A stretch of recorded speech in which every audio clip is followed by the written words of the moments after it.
اعوذ باللہ من الشیطان الرجیم بسم اللہ الرحمن الرحیم السلام علیکم ورحمۃ اللہ وبرکاتہ۔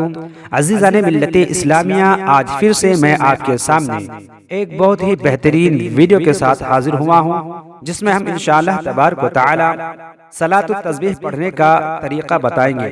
اس سے پہلے کہ ہم ویڈیو شروع کریں، آپ تمامی حضرات سے گزارش ہے کہ اگر ابھی تک آپ ہمارے چینل کو سبسکرائب نہیں کیے ہیں تو سبسکرائب کر لیں، ساتھ میں بیل کی گھنٹی کو دبائیں، لائک شیئر ضرور کریں۔ آئیے ویڈیو شروع کرتے ہیں۔ 4 رکعت نفل کی نیت باندھ کر سب سے پہلے ثنا پڑھیں گے، اس کے بعد 15 مرتبہ یہ کلمہ پڑھیں گے: سبحان اللہ والحمد للہ ولا الہ الا اللہ واللہ اکبر۔ پھر اس کے بعد آپ کو سورہ فاتحہ یعنی کہ الحمدللہ شریف پڑھنی ہے اور اس کے ساتھ کوئی سورت ملانی ہے۔ اس کے بعد 10 مرتبہ یہ کلمہ پڑھیں گے: سبحان اللہ والحمد للہ ولا الہ الا اللہ واللہ اکبر۔ پھر آپ کو رکوع میں جانا ہے، رکوع میں جانے کے بعد یہی کلمہ 10 مرتبہ پڑھنا ہے: سبحان اللہ والحمد للہ ولا الہ الا اللہ واللہ اکبر۔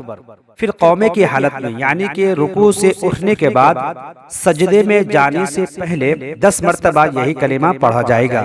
پھر سجدے کی حالت میں 10 مرتبہ یہی کلمہ پڑھیں گے یعنی کہ سبحان اللہ والحمد للہ ولا الہ الا اللہ واللہ اکبر۔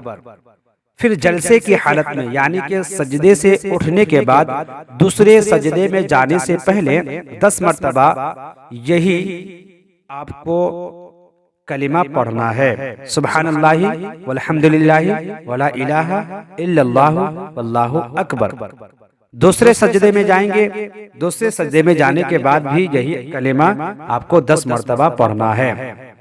اس طرح ایک رکعت میں 75 مرتبہ اور 4 رکعتوں میں 300 مرتبہ یہی کلمات پڑھے جائیں گے۔ تو آپ کو ہر رکعت میں اسی طریقے سے پڑھنا ہے۔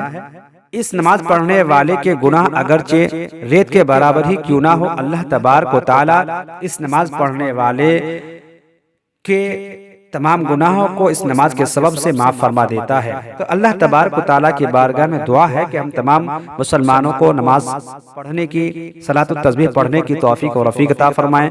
دوستو پھر اگلے کسی ویڈیو کے ساتھ ملتے ہیں، تب تک کے لیے الوداع۔ السلام علیکم ورحمۃ اللہ وبرکاتہ۔